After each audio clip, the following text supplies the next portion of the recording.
तो ठीक है, फिर आज की क्लास हम स्टार्ट करते हैं और यस कंटिन्यू करते हैं CDF की कुछ और क्वेश्चन से, और आपको बताना है कि कैसे हम प्रोसीड करेंगे आगे। कुछ नई चीज़ें आज आप और जानेंगे। फिर हम लोग मूव करेंगे कुमुलेटिव डिस्ट्रीब्यूशन फंक्शन की प्रॉपर्टीज़ पे, जो कि आपके लिए बहुत इंपॉर्टेंट है। कुमुलेटिव डिस्ट्रीब्यूशन फंक्शंस की जो प्रॉपर्टीज़ हैं उन पे क्वेश्चंस बनते हैं। तो कुछ क्वेश्चंस हैं जो सेम 1 के लेवल के हैं, बाकी क्वेश्चंस थोड़े से हायर लेवल के हैं। तो एक दो क्वेश्चन हम आपको हायर लेवल वाला करवाएंगे अकॉर्डिंग टू टाइम, देखते हैं। और आपको जो नोट्स प्रोवाइड कराए गए हैं ऐप पे, उसमें से एक हैंड रिटन नोट होगा, तो उसको ज़रूर देखिए। वो प्रॉपर नोट्स है, क्लास नोट्स हैं। जो कुछ भी मैं पढ़ाता हूँ वो आपको उसमें मिलेगा। न्यूमेरिकल इधर से लगाते रहिए और उस नोट्स को देखकर अपने नोट्स प्रिपेयर करते रहिए, ठीक है। Yes sir. चलिए, तो एक क्वेश्चन है, if the joint distribution function. अब यहाँ पर अगर आप ध्यान से देखो तो सिर्फ लिखा हुआ है distribution function. Distribution function actually में अगर हम इसको बोलें px को, तो ये भी एक डिस्ट्रीब्यूशन फंक्शन है। fx को बोलें तो ये भी एक डिस्ट्रीब्यूशन फंक्शन है। लेकिन जो डिस्ट्रीब्यूशन फंक्शन यूज़ किया जाता है नॉर्मली, वो यूज़ किया जाता है CDF के लिए। तो आपको इस बात का विशेष ध्यान रखना है, ठीक है। ये वाला क्या होता है, PDF या फिर PMF। इन दोनों में अंतर क्या है, ये प्रोबेबिलिटी बताता है किसी पॉइंट पर, और ये किसी पॉइंट पर प्रोबेबिलिटी का सम बताता है। जैसे x की डिफरेंट वैल्यूज़ हैं 0, 1, 2, और इसकी प्रोबेबिलिटी P1, P2 और P3 है। तो ये जो पॉइंट की प्रोबेबिलिटी है इसको हम Px से रिप्रेजेंट करते हैं। जबकि यहाँ पर अगर कैपिटल एफेक्ट्स आ जाए तो हमको क्या करना है, 0 की प्रोबेबिलिटी तो P1 रहेगी, लेकिन 1 की प्रोबेबिलिटी हो जाएगी P1 प्लस P2, 2 की प्रोबेबिलिटी हो जाएगी P1 plus P2 plus P3। यानी ये वाला फंक्शन प्रोबेबिलिटी का सम बताता है। एट दैट पॉइंट ये x अगर 0 है तो सिर्फ ये आंसर आएगा, x की वैल्यू अगर 1 है तो आंसर ये आएगा, और अगर x की वैल्यू में 2 ले ली है तो 2 तक का सम, यानी P1 plus P2 plus P3। तो आपको क्लियर हो गया होगा कि ये कैपिटल इफेक्ट्स जो है वो हमें प्रोबेबिलिटी का सम बताता है। इसीलिए हम इसको कुमुलेटिव डिस्ट्रीब्यूशन फंक्शन भी कहते हैं, CDF। यहाँ पर दिया हुआ है if the joint distribution function. Joint का मतलब रैंडम वेरिएबल दो थे, दोनों का एक साथ दिया हुआ है। वैल्यू है 1 minus E to the power minus X minus E to the power minus Y plus E to the power minus within bracket X plus Y, both the X and Y greater than 0। Otherwise this function becomes 0। अगर x की limit 0 के बड़े होने के अलावा कोई और हुई तो ये फंक्शन 0 बन जाएगा। अब इसमें हमें करना क्या है, find the marginal densities of x and y। Marginal density का मतलब हमको क्या निकालना है, fx निकालना है और fy निकालना है। x एंड y मतलब दोनों अलग अलग निकालने हैं। जॉइंट कहता तो फिर हमको ये निकालना होता fxy। अगला है are x and y independent. क्या x और y इंडिपेंडेंट हैं? तो ये वाली कंडीशन आज आप सीखेंगे कि हम कैसे कह पाएंगे कि x और y इंडिपेंडेंट हैं। तो इसके लिए कंडीशन होती है। कंडीशन नंबर 1, अगर हम इनके प्रोबेबिलिटी फंक्शन को, यानी कि PDF या PMF को इनके प्रोडक्ट के फॉर्म में लिख पाएँ तो हम कह सकते हैं कि ये इंडिपेंडेंट है। इसके अलावा अगर हम इनके जॉइंट CDF को, जो कि हमें दिया हुआ है, इसको इनके अलग अलग CDF के फॉर्म में लिख पाएँ तो भी हम कहते हैं इंडिपेंडेंट है। इन दोनों में से कोई एक भी ट्रू हो जाए तो हम कह सकते हैं कि x और y क्या हैं, इंडिपेंडेंट हैं। तो सेकंड पार्ट के लिए हमको मार्जिनल्स का मल्टीप्लिकेशन करके देखना होगा कि जॉइंट के बराबर आ रहा है या नहीं। तीसरा पार्ट एक न्यूमेरिकल क्वेश्चन है जिसको हम थोड़ी देर में करेंगे। तो आते हैं सबसे पहले क्वेश्चन नंबर ए पर। वैसे तो आपने मार्जिनल का फॉर्मूला पढ़ रखा है। क्या पढ़ रखा है, मार्जिनल कैसे निकलता है। मार्जिनल निकालने के लिए हम अब तक ये फार्मूला यूज़ करते आए हैं। अगर हम fx को निकालें तो ज्वाइंट प्रोबेबिलिटी के फंक्शन को y की रेंज पे हमें क्या करना होगा, इंटीग्रेट। तो हमें x का मार्जिनल मिल जाएगा। साथ ही साथ अगर हमको y का मार्जिनल चाहिए तो हम x की रेंज पर ज्वाइंट फंक्शन को इंटीग्रेट करेंगे तो हमें y का मार्जिनल मिल जाएगा। लेकिन इन दोनों को करने के लिए हमको क्या चाहिए, ज्वाइंट PDF, और हमें दिया क्या है, ज्वाइंट CDF। तो ज्वाइंट CDF से हम ज्वाइंट PDF कैसे निकालें, पहला क्वेश्चन। तो जब भी कभी हमको CDF दिया जाता है तो एक फार्मूला आपको याद करना है। CDF को अगर हम x की रेंज में डिफ्रेंशिएट करेंगे तो हमें क्या मिल जाएगा, PMF या PDF। ये है CDF, और अगर हमने इसको x की रेंज में डिफ्रेंशिएट किया तो हमको क्या मिल गया, PDF। अब अगर एक रैंडम वेरिएबल होता तो हम ऐसे कर लेते, लेकिन अभी हमारे क्वेश्चन में कितने रैंडम वेरिएबल हैं, 2। तो 2 रैंडम वेरिएबल के केस में हम क्या करेंगे, इसको डिफरेंशिएट करेंगे ज्वाइंट वाले को, एक बार x के रेस्पेक्ट में, दूसरी बार y के रेस्पेक्ट में। तब जो हमें मिलेगा वो क्या मिल जाएगा, PDF of x and y, joint PDF of x and y। हम इस क्वेश्चन में बार बार PDF इसलिए बोल रहे हैं क्योंकि x और y की रेंज 0 से बड़ी है। क्योंकि जो डिस्क्रीट का CDF होता है वो ऐसे बनता है, एक फंक्शन के फॉर्म में ना कर ऐसे आता है। इस पॉइंट पर CDF इतना है, फिर इस पॉइंट पर इतना है। ये हम लोगों ने देखा था कौन से केस में, कॉइन टॉसिंग एक्सपेरिमेंट में। तो चलिए सबसे पहला काम तो हम ये करते हैं कि ज्वाइंट वाला क्या निकाल लेते हैं, PDF। कैसे करेंगे देखते हैं।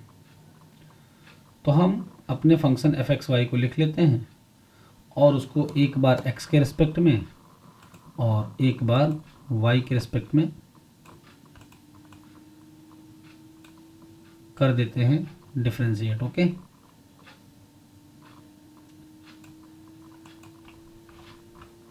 चलिए देखते हैं। हिमांशु, आपको मेरी आवाज मिल रही है? Yes sir. चलिए, दिख रहा है आपको क्लियर आज? Yes sir. ओके, तो हमारे पास जो ज्वाइंट फंक्शन है वो क्या है, x और y का, वो हम लिख लेते हैं 1 minus e to the power minus x and e to the power minus y, और इसके साथ में है plus e to the power.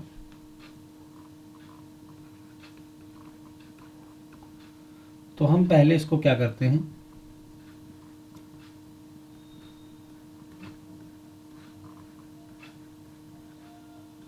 फार्मूले के फॉर्म में लिख लेते हैं। अब हम इसकी वैल्यू पुट कर देते हैं।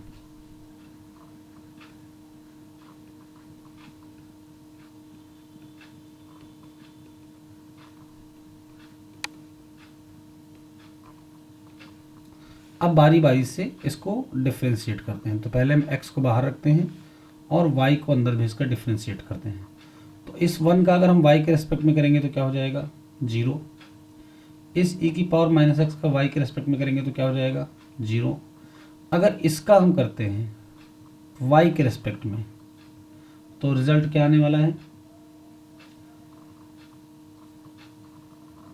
बताइए, plus e to the power minus y, क्योंकि इसका तो डिफ्रेंसिएशन होगा नहीं, केवल जो साइन है इसका इफेक्ट पड़ेगा, तो उसने इस माइनस को प्लस बना दिया। अब आते हैं लास्ट वाले पे। तो इस वाले के एक तरह से देखो तो 2 हिस्से हैं, इसको हम ऐसे भी तो लिख सकते हैं, ठीक है। अब y के रेस्पेक्ट में हम डिफ्रेंशिएट कर रहे हैं, x तो अभी बाहर ही है, तो x वाला हिस्सा कांस्टेंट होकर बाहर आ जाएगा और कौन डिफ्रेंशिएट होगा, केवल ये वाला फंक्शन। इसको डिफ्रेंशिएट करेंगे तो आगे एक माइनस भी आ जाएगा। Okay, yes sir. चलो फिर से वापस चलते हैं। अब हम इसको किसके रेस्पेक्ट में डिफ्रेंशिएट करेंगे, x के रेस्पेक्ट में। y में कर चुके हैं, x में करने जा रहे हैं। तो जो 2 जीरो है इनको हटाते हैं, e की पावर माइनस वाई को अगर हम x के रेस्पेक्ट में करेंगे तो ये 0 बन जाएगा, ठीक है। अब आते हैं इस पर। तो इसमें जो माइनस ई की पावर माइनस वाई है, वो तो x के लिए कांस्टेंट है, बचा कौन, ई की पावर माइनस एक्स। अगर हम उसे डिफ्रेंशिएट करते हैं तो हो जाएगा minus E to the power minus x. Finally हमको रिजल्ट क्या मिलेगा, ई की power minus x into e की पावर माइनस वाई, दोनों माइनस प्लस में आ जाएंगे। और इस तरह से हमने क्या निकाल लिया, ज्वाइंट पीडीएफ कैलकुलेट कर लिया।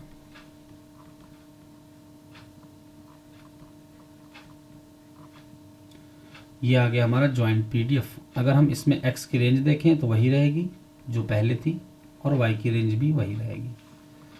तो ज्वाइंट पीडीएफ आ गया x और y का। अब अगला काम क्या करना है, क्वेश्चन के हिसाब से हमें अगला काम ये करना है कि हम x और y का मार्जिनल कैलकुलेट करेंगे। मार्जिनल के फार्मूले आपको पता है, एक मैं निकालता हूँ, दूसरा आप निकालेंगे।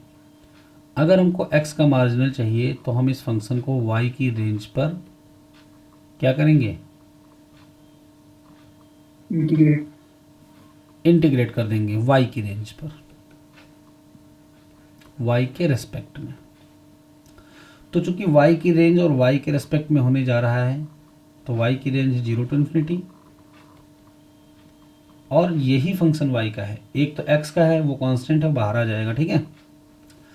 e की पावर माइनस वाई को अगर हम 0 टू इन्फिनिटी इंटीग्रेट करते हैं तो हमारे पास आएगा e to the power minus y, और इस पर लिमिट ऑपरेट हो जाएगी 0 टू इन्फिनिटी।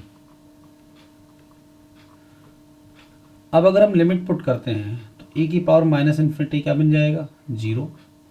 और जब 0 पुट करेंगे तो एक माइनस फार्मूले का आएगा और एक ये वाला माइनस, दोनों प्लस हो जाएंगे, और पावर 0 होने पर वैल्यू कितनी आती है, 1। इस तरह से हमने देखा कि हमने मार्जिनल प्रोबेबिलिटी फंक्शन कैलकुलेट कर लिया, और ये x का है तो हमको इसके साथ x की रेंज भी लिखनी होगी।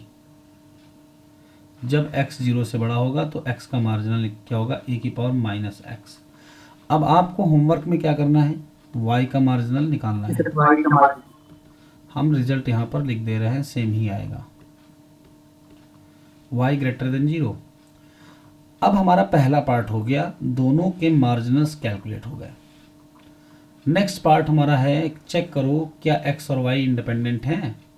तो हम लोग कैसे चेक करेंगे x और y इंडिपेंडेंट हैं, हम यहाँ पर fx को और fy को मल्टीप्लाई कर कर देखेंगे क्या वो ज्वाइंट पीडीएफ के बराबर आ रहे हैं। तो जरा मल्टीप्लाई करिए, e to the power minus x e to the power minus y, और ज्वाइंट पीडीएफ क्या आया था, e to the power minus x e to the power minus y. दोनों तरफ क्या हो गया, इक्वल। इसका मतलब कि x और y क्या हैं, इंडिपेंडेंट। x और y इंडिपेंडेंट होने के केस में अगर कोई आपसे कहे कि कंडीशनल डिस्ट्रीब्यूशन निकालिए, तो याद रखना x और y जब भी इंडिपेंडेंट होता है तो कंडीशनल डिस्ट्रीब्यूशन की ज़रूरत नहीं पड़ती है। जो सिंपल वाले डिस्ट्रीब्यूशन होते हैं वही क्या बन जाते हैं, कंडीशनल बन जाते हैं, ठीक है। हाँ, जैसे कि हम ये लिखें एफ एक्स गिवन वाई, तो वैसे तो इसका फार्मूला है x अपॉन पी वाई। हाँ, लेकिन जब x और y इंडिपेंडेंट होंगे तो ये सिंपली क्या आ जाएगा, इसके बराबर आ जाएगा, ठीक है। चलो आगे बढ़ते हैं। तो नेक्स्ट क्वेश्चन क्या है हमारा, नेक्स्ट ये है, मार्जिनल्स आने के बाद इंडिपेंडेंसी चेक करनी थी, जो कि हमने चेक कर ली। अब एक न्यूमेरिकल क्वेश्चन, तो चलो इसको कर लेते हैं जल्दी से। पहला क्वेश्चन है कि x लेस देन 1 और y लेस देन 1 का इंटरसेक्शन हमें बताना है। कैसे करेंगे इस क्वेश्चन को, हम देखते हैं अभी।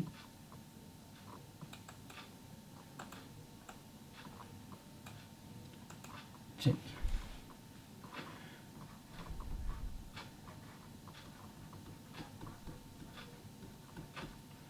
हमने आपको बता रखा है इंटरसेक्शन की जगह पे हम कॉमा भी यूज करते हैं, तो डोंट गेट कंफ्यूज।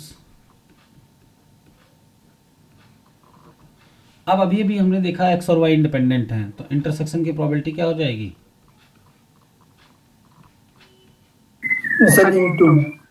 प्रोडक्ट में ब्रेक हो जाएगी। अब इसको अलग सॉल्व करना है, इसको अलग सॉल्व करना है। इसको कैसे सॉल्व करेंगे, 1 इसकी अपर लिमिट है, लोअर लिमिट क्या हो जाएगी, जीरो 0. हो जाएगी क्योंकि जीरो से बड़ा है। Similarly Yes, sir. वाई का भी हो जाएगा 0 से 1। तो ये आपका होमवर्क है। एक्स का ई की पावर माइनस एक्स आया था और वाई का ई की पावर माइनस वाई आया था। सॉल्व कर लोगे? Yes, sir. ठीक है, नेक्स्ट आते हैं। नेक्स्ट क्या था जरा वो देख लेते हैं। X plus y less or equal to 1 बताना है। तो ऐसा कोई क्वेश्चन अभी तक हमने करवाया है जिसमें ऐसी कंडीशन लगी हो probability of x plus y less or equal to 1 की? बताओ हिमांशु, कुछ याद है? ये सर पहले शायद उसमें रैंडम वेरिएबल सर हुआ था शायद शुरुआत में क्वेश्चन. तो इस क्वेश्चन को हम चाहें तो तुम लोगों को अभी ट्राई करने के लिए दे सकते हैं। क्या करें बताओ? ये सर तो सर ट्राई करते हैं सर. चलो, नहीं ये होगा तो क्वेश्चन सर. ट्राई करना है तुम लोगों को। Yes sir. ये वाली फाइल हम आज ही अपलोड कर देंगे क्लास 2 के नाम से, ठीक है? Yes sir. Class 02 class notes 02 के नाम से ये फाइल आपको मिल जाएगी। तो इसको ओपन करके इस क्वेश्चन को देख लेना आके, ठीक है? और ट्राई करना। अगर कर लिए Yes. तो अच्छी बात है, नहीं तो फिर हम नेक्स्ट क्लास में इसको आपको बताते हैं। Yes sir. नेक्स्ट है joint distribution of x and y is given by. अब की बार हमको एक ज्वाइंट डिस्ट्रीब्यूशन दिया है। आपको दिख रहा होगा यहाँ भी डिस्ट्रीब्यूशन सिर्फ यूज किया गया है। ऊपर वाले में अगर हम देखें तो ऊपर वाले में लिखा गया था डिस्ट्रीब्यूशन के साथ साथ फंक्शन। यहाँ पर सिर्फ ज्वाइंट डिस्ट्रीब्यूशन लिखा गया है।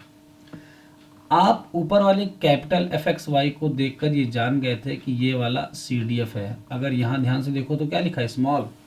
और स्मॉल रिप्रेजेंट करता है किसको? पी डी एफ या पी एम एफ को। यहाँ पर x ग्रेटर देन 0 है, y ग्रेटर देन 0 है, ये लिमिट्स हैं और ये फंक्शन है। लिखा है test whether x and y are independent. आपको चेक करना है कि x और y इंडिपेंडेंट हैं कि नहीं। For the above joint distribution find the conditional distribution of x given y। यानी आपको इसमें ये भी कैलकुलेट करना है। तो अगर इंडिपेंडेंट हैं तब तो नीचे वाले में कोई समस्या नहीं है। अगर इंडिपेंडेंट नहीं है तो नीचे वाला भी आपको कैलकुलेट करना पड़ेगा। तो अब पहले क्वेश्चन x और y इंडिपेंडेंट हैं, इसके लिए हमें क्या करना होगा? चलिए थोड़ा सा सोचिए और बताइए।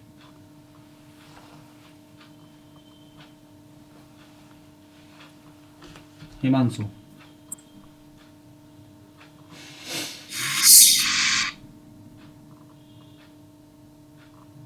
कैसे प्रूफ करोगे कि x और y इंडिपेंडेंट हैं?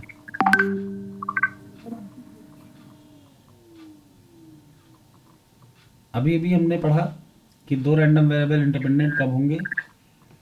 जब इनके ज्वाइंट पीडीएफ को हम इनके अलग अलग मार्जिनल्स के प्रोडक्ट में लिख पाएं। हमको ये कंडीशन प्रूफ करनी है। तो इस कंडीशन के लिए हमको क्या क्या चाहिए? ये चाहिए, वो तो हमको दिया हुआ है।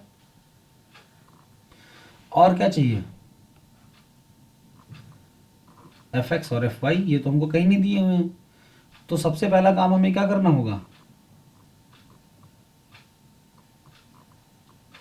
इनको कैलकुलेट करना होगा। यानी हम x का मार्जिनल और y का मार्जिनल कैलकुलेट करेंगे और इसे कैलकुलेट करके हम पुट कर देंगे इस वाले फॉर्मूले में और चेक करेंगे कि दोनों तरफ से इक्वल आ रहा है या नहीं। और अगर इक्वल आ गया तो इंडिपेंडेंट है, अदरवाइज नहीं। चलिए देखते हैं। तो सबसे पहले हम x का मार्जिन निकालते हैं। फॉर्मूला क्या है? ज्वाइंट फंक्शन को y की रेंज पर y के रेस्पेक्ट में इंटीग्रेट करना। तो अगर हम y की रेंज पर इंटीग्रेट करने जा रहे हैं तो जितने x या उसके अलावा कुछ और है वो सब हमारे लिए कांस्टेंट हैं। 4x कांस्टेंट है, y तो नहीं है। e की पावर माइनस वाई स्क्वायर और e की पावर माइनस एक्स स्क्वायर, ये e की पावर माइनस एक्स स्क्वायर भी हमारे लिए कांस्टेंट की तरह बिहेव करेगा। लिमिट y की 0 टू इन्फिनिटी है और इसको हम y के रिस्पेक्ट में इंटीग्रेट करने जा रहे हैं। तो इस फंक्शन को y के रिस्पेक्ट में इंटीग्रेट करने के दो तरीके हैं। एक तो हम गामा फंक्शन का यूज कर सकते हैं, दूसरा हम इसमें लगा सकते हैं बाई पार्ट्स। बाई पार्ट्स का फॉर्मूला आप लोगों को याद होगा, फर्स्ट फंक्शन सेकंड फंक्शन वाला। कैसे और किसको फर्स्ट और सेकंड फंक्शन हम माने, इसको हम देखते हैं आइलेट के रूल से। आइलेट के रूल में आई क्या होता है, इनवर्स फंक्शन। एल क्या होता है, लॉगरिथमिक फंक्शन। ए क्या होता है, एल्जेब्रिक फंक्शन। टी क्या होता है, ट्रिग्नोमेट्रिकल फंक्शन। ई क्या होता है, एक्सपोनेंशियल फंक्शन।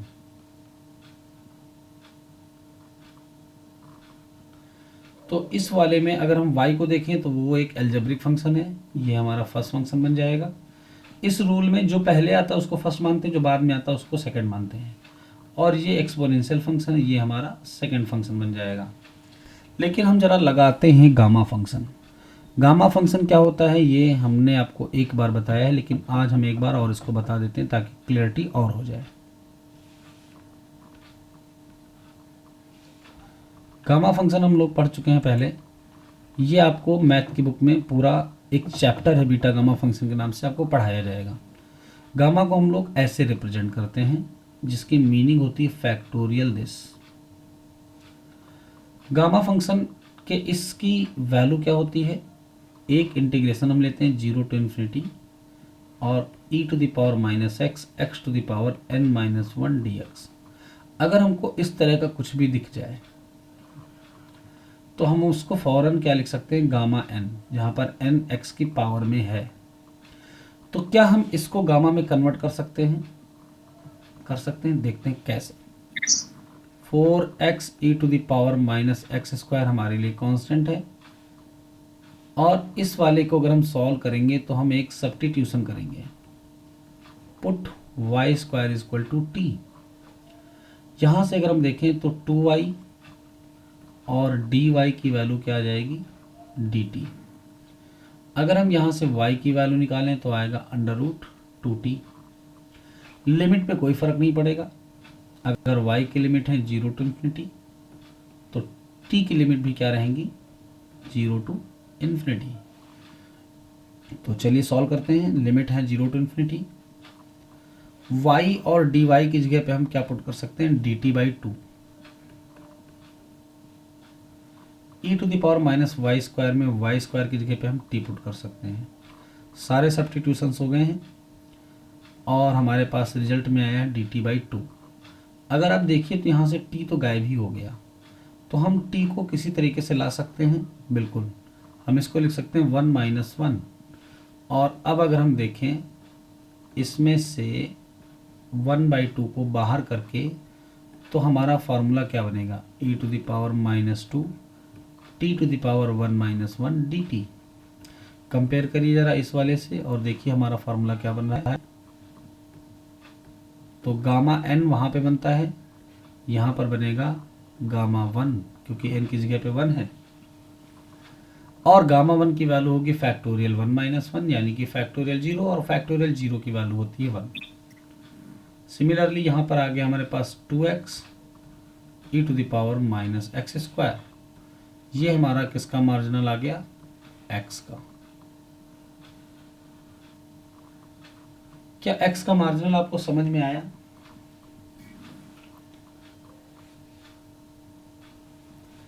हिमांशु, ठीक है। इसी तरीके से हम y का मार्जिनल भी कैलकुलेट कर लेंगे। y के मार्जिनल में हम इसी फंक्शन को x के रेस्पेक्ट में इंटीग्रेट कर देंगे। तो इस फंक्शन को अगर ध्यान से देखो तो ये x और y में बिल्कुल एक जैसा है, यानी आइडेंटिकल है। तो आइडेंटिकल है तो इसका मतलब जब हम इंटीग्रेशन करेंगे तो इसका रिजल्ट भी सेम ही आएगा, बट x की जगह पे y है तो इस वजह से थोड़े से चेंजेस होंगे। तो जरा हम देखते हैं वो चेंजेस क्या होने वाले हैं। यानी fy की वैल्यू हमारे पास आएगी 2y e to the power minus y square. अब अगर हमारे पास fy की वैल्यू आ गई तो हम दोनों को मल्टीप्लाई करके देखते हैं क्या हमको ज्वाइंट फंक्शन मिल रहा है। तो 2 2 ज़ा 4, x और y का मल्टीप्लिकेशन हो जाएगा और e की पावर्स ऐड हो जाएंगी। अब जरा चेक करिए, 4xy e to the power minus x square y square, यही तो हमारा जॉइंट फंक्शन था। तो हमने जब दोनों के मार्जिनल्स को मल्टीप्लाई किया तो हमको जॉइंट फंक्शन मिल गया, और ऐसा होते ही हम कहेंगे x और y इंडिपेंडेंट हैं। और अब हमें नीचे वाला क्वेश्चन नहीं करना है, क्योंकि find the conditional of x given y। जब दोनों इंडिपेंडेंट होंगे तो कंडीशनल बिकम्स अनकंडीशनल, यानी हमको निकालना था conditional of x given y। तो ये सिंपली x का डिस्ट्रीब्यूशन बन जाएगा, यानी 2x e to the power minus x square. तो हमारा ये पूरा का पूरा क्वेश्चन हो गया। आज के इस सेशन में हम आपको कुछ फार्मूले भी बता देते हैं।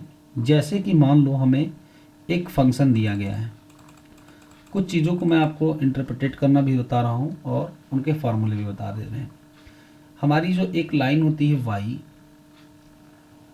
एक्स वाई प्लेन पे, और एक होती x, तो नॉर्मली हम प्रोबेबिलिटी के फंक्शन में x को यूज़ कर सकते हैं इंडिपेंडेंट वेरिएबल के फॉर्म में।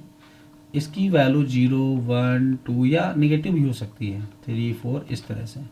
और जब हम इस 1 पे या 2 पे कोई ग्राफ बनाते हैं तो इस ग्राफ को हम क्या कहते हैं, px, यानी कि प्रोबेबिलिटी फंक्शन। तो y एक्सिस पे हम px लिखते हैं और x एक्सिस पे हम x की वैल्यूज, जहां पर px डिफाइन होता है। तो यानी कि एक हमारे पास वैल्यू है, x की रेंज है, जिस पे हम प्रोबेबिलिटी फंक्शन को डिफाइन करते हैं। अब हम अगर ये पूछें कि इस कर्व का, सपोज हमने कोई हाइपोथेटिकल कर्व बना लिया इस तरह से, मान लो ये हमारा एक कर्व हो गया px और ये हमारी x हो गई। तो हम आपसे ये कहें कि इस वाले फंक्शन में, प्रोबेबिलिटी के फंक्शन में मीडियन कहाँ पर है, तो कैसे हम मीडियन कैलकुलेट कर सकते हैं। तो मीडियन के बारे में सब लोग एक बात तो जानते हो, मीडियन वो वैल्यू होती है जो पूरे एरिया को दो इक्वल पार्ट्स में डिवाइड करती है। तो मान लो इस पॉइंट पे हमारी मीडियन है, इसको हम m सपोज कर ले रहे हैं। तो अभी अभी मैंने बोला कि मीडियन वो पार्ट है जो पूरे सेक्शन को दो बराबर भागों में बांटती है। Median is the value which divide the entire section into two equal parts. अब आपको बस ये सोचकर बताना है कि ये जो दो पार्ट्स इक्वल हैं, इनकी वैल्यू कितनी होगी। Have you any idea? अच्छा, प्रोबेबिलिटी फंक्शन जो होता है, इसकी पूरी वैल्यू अगर हम देखें यहां से यहां तक क्या होती है, 1। तो जब ये वैल्यू 1 होती है तो कोई ऐसा पॉइंट जो दोनों को बराबर भागों में बांट दे, दो बराबर भागों में, तो इसकी वैल्यू क्या होनी चाहिए, 1/2। यानी हमको ये पता चल गया कि अगर हम इस पूरे सेक्शन को दो भागों में बांटें तो एक भाग की जो प्रोबेबिलिटी आएगी टोटल, वो 1/2 आएगी। अभी अभी हमने CDF पढ़ा, और CDF में हमने कहा कि किसी भी पॉइंट तक की प्रोबेबिलिटी हम कैलकुलेट कर सकते हैं फॉर्मूले के थ्रू। तो अगर हम इस वाले CDF के फॉर्मूले में इस x की जगह पे m पुट कर दें, तो m वो वैल्यू है जो प्रोबेबिलिटी को दो हिस्सों में बांट रही है, जिसमें से एक हिस्सा होगा 1/2। क्योंकि ये फंक्शन क्या कहता है, calculate the probability under this point, यानी इस x पॉइंट के नीचे। तो अगर ये x पॉइंट हमारा मीडियन है यानी m है, तो इसके नीचे की प्रोबेबिलिटी कितनी होगी, 1/2। तो हमारे पास एक इक्वेशन आ गई, -∞ टू m और इस x का फंक्शन यानी कि PDF fx dx 1/2। तो हम इस वाले को अगर सॉल्व कर लें तो हम किसी भी फंक्शन की मीडियन कैलकुलेट कर सकते हैं। यहाँ से हमारी एक इक्वेशन बनेगी और हम m की वैल्यू को फाइंड आउट कर लेंगे। तो आपने देखा कि अगर हमको प्रोबेबिलिटी का फंक्शन दिया हो तो हम उसकी मीडियन कैसे कैलकुलेट कर सकते हैं। ये आपको क्लास नोट्स में जो आप अपलोडेड है हैंड रिटन, उसमें मिल जाएगा, फार्मूला वहाँ से नोट करेंगे। सिंपली अगर हमको अर्थमेटिक मीन निकालना है तो हम क्या करेंगे, तो अर्थमेटिक मीन का जो फॉर्मूला होता है वो होता है एक्स की रेंज पे हम फंक्शन को इंटीग्रेट करते हैं, लेकिन एक्स से मल्टीप्लाई करने के बाद। तो आपको ये फार्मूला याद रखना है, एक्स की जो भी रेंज हो उसमें अगर हम एक्स एफ एक्स को इंटीग्रेट कर देंगे तो हमें क्या मिल जाएगा, अर्थमेटिक मीन। सिमिलरली अगर हमको हार्मोनिक मीन चाहिए तो हम क्या करेंगे, हार्मोनिक मीन को हम एच एम से लिखते हैं और इसको डिनोट एच से करते हैं। तो हार्मोनिक मीन का फार्मूला है 1/h is equal to range x की रहेगी, फंक्शन एक्स का रहेगा, लेकिन अब की बार यहाँ पर x की बजाय हम 1/x से मल्टीप्लाई करेंगे। तो इस वाले को सॉल्व करेंगे तो हमको हार्मोनिक मीन मिल जाएगा। ऐसे सवाल आपके जल्दी ही आने वाले हैं। अब हम बात करते हैं अगर क्वार्टाइल की, तो क्वार्टाइल कैसे कैलकुलेट करेंगे। तो इसके पहले आप जान लो क्वार्टाइल है क्या। क्वार्टाइल एक पार्टीशन वैल्यू है।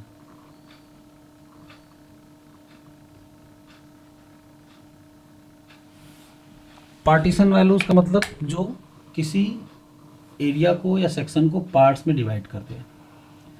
तो क्वार्टाइल को हिंदी में हम कहते हैं चौथाई, क्वार्टर कह सकते हैं। तो जो इस एरिया को 4 इक्वल पार्ट्स, 4 बराबर भागों में, तो किसी भी एरिया को 4 भागों में बांटना है तो हमें कितने पॉइंट चाहिए। सपोज दैट ये लाइन है और हमको इस लाइन को 4 भागों में बांटना है। तो पहला पॉइंट, दूसरा पॉइंट, तीसरा पॉइंट, एक ये हो गया, दूसरा, तीसरा और ये चौथा, यानी हमको टोटल 3 पॉइंट मिले जो इसको 4 भागों में बांट सकते हैं। तो पहला पॉइंट जो होता है उसके नीचे का एरिया 25% होता है और ऊपर का 75%। जो Q2 होता है इसके नीचे 50% होता है और इसके ऊपर भी 50% होता है। तो एक तरह से अगर हम Q2 को देखें तो Q2 कुछ और नहीं बल्कि क्या है, मीडियन ही तो है। मीडियन भी तो ये काम कर रही थी, 50% एरिया इधर था और 50% इधर था। Q3 यानी कि थर्ड क्वार्टाइल के नीचे का हिस्सा 75 होता है और ऊपर का 25। अब अगर कोई आपसे कहे कि क्वार्टाइल कैलकुलेट करो एक दिए हुए पीडीएफ का, तो कैसे कैलकुलेट करोगे। तो सिंपल है, अगर हम x की रेंज पर फंक्शन को इंटीग्रेट करें, लेकिन अपर लिमिट को हम क्या ले लें, Q1। लोअर लिमिट जो x की होगी वो लेंगे, अपर लिमिट Q1 लेंगे। तो इसकी वैल्यू यानी कि प्रोबेबिलिटी कितनी आएगी, 1/4, 25%। और जैसे हम इस इक्वेशन को सॉल्व करेंगे हमको क्या मिल जाएगा, फर्स्ट क्वार्टाइल यानी Q1 की वैल्यू। जब x की वैल्यू नहीं पता हो तो हम इसे हमेशा -∞ से स्टार्ट करते हैं। अगर हमको Q2 चाहिए तो हम -∞ से Q2 तक इसी फंक्शन को इंटीग्रेट करेंगे और अब की बार हम इक्वल में 1/2 रखेंगे। सिमिलरली Q3 को कैलकुलेट करने के लिए हम -∞ टू Q3 कैलकुलेट करेंगे और इसको किसके इक्वल रखेंगे, 3/4, क्योंकि ये 75% एरिया कवर करेगा। Q3 पॉइंट जहाँ पे होगा ये इसके नीचे कितना रहेगा, 75%। इसलिए इसकी वैल्यू को हम 3/4 प्रोबेबिलिटी के फॉर्म में लिख सकते हैं। तो आपने मीडियन का फॉर्मूला देखा, हार्मोनिक मीन का देखा, क्वार्टाइल का देखा। एक नया टर्म आपको हम इंट्रोड्यूस कर रहे हैं और आगे चलकर आप इसको और डिटेल में पढ़ेंगे। तो ये जो नया टर्म इंट्रोड्यूस हो रहा है ये मैं आपको समझाऊंगा एक सेपरेट क्लास में अलग से, और इसका यूटिलिटी क्या है ये भी आपको हम बताएंगे। अभी हम सिर्फ फार्मूला देखेंगे, ठीक है। तो इस नए टर्म का नाम है मोमेंट्स।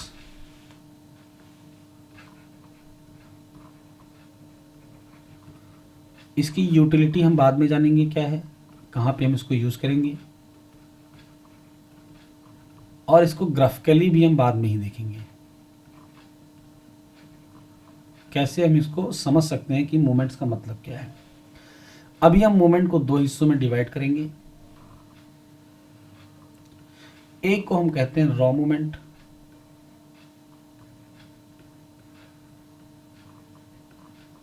और एक को हम कहते हैं सेंट्रल मोमेंट।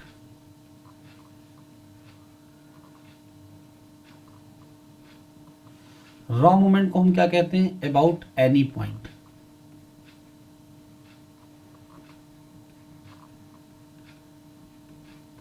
सेंट्रल मोमेंट को हम कहते हैं about mean.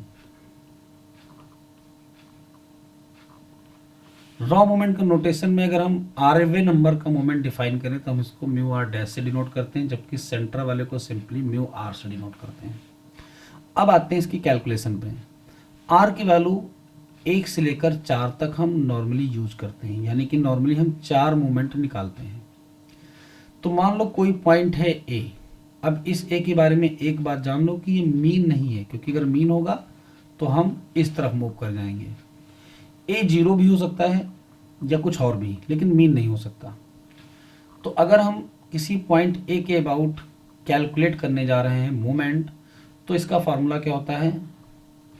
Mu R dash X minus A, ये फार्मूला है। कैलकुलेट कैसे करेंगे इसको? कैलकुलेट करने के लिए हम x से a को घटाते हैं, पावर r, और यहाँ पर PDF ऑफ x।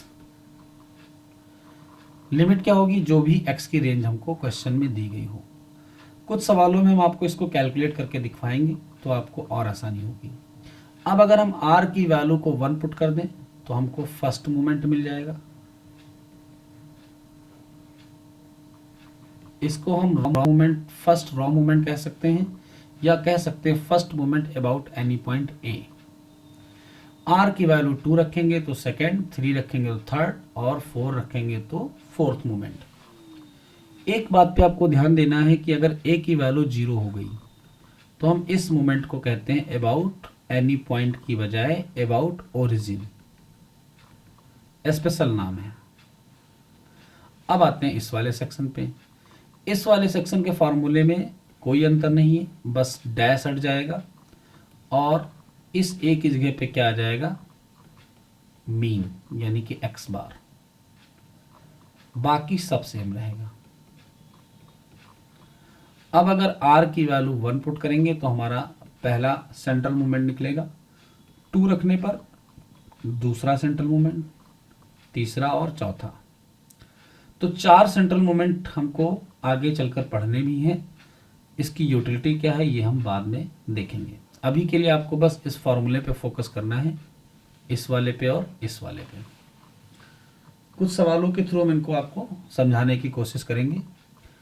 मूवमेंट की यूटिलिटी ये है कि मूवमेंट की मदद से हम स्क्यूनेस कैलकुलेट कर सकते हैं, कर्टोसिस कैलकुलेट कर सकते हैं। ये दोनों क्या होते हैं ये मैं आपको अलग से समझाऊंगा, स्क्यूनेस और कर्टोसिस। चलिए आगे बढ़ते हैं। तो हमने मोमेंट्स के फार्मूला देख लिया, मीडियन का देख लिया, अर्थमेटिक मीन का देखा, हार्मोनिक मीन का देखा। अब हम देखते हैं मोड। मोड क्या होता है? Mode is the value of x for which frequency is maximum. एक एक्स रैंडम वेरिएबल है जिसकी बहुत सारी वैल्यूज हैं, और ये इसका ग्राफ है। जिस भी पॉइंट पर फ्रीक्वेंसी मैक्सिमम होगी वो पॉइंट एक्स कहलाएगा मोड। ये मैक्सिमम फ्रीक्वेंसी है मान लो, तो इस पॉइंट पर चूंकि मैक्सिमम हुआ तो इसको हम मोड कह सकते हैं। सपोज कर लो कि हम एक ग्राफ बना रहे हैं,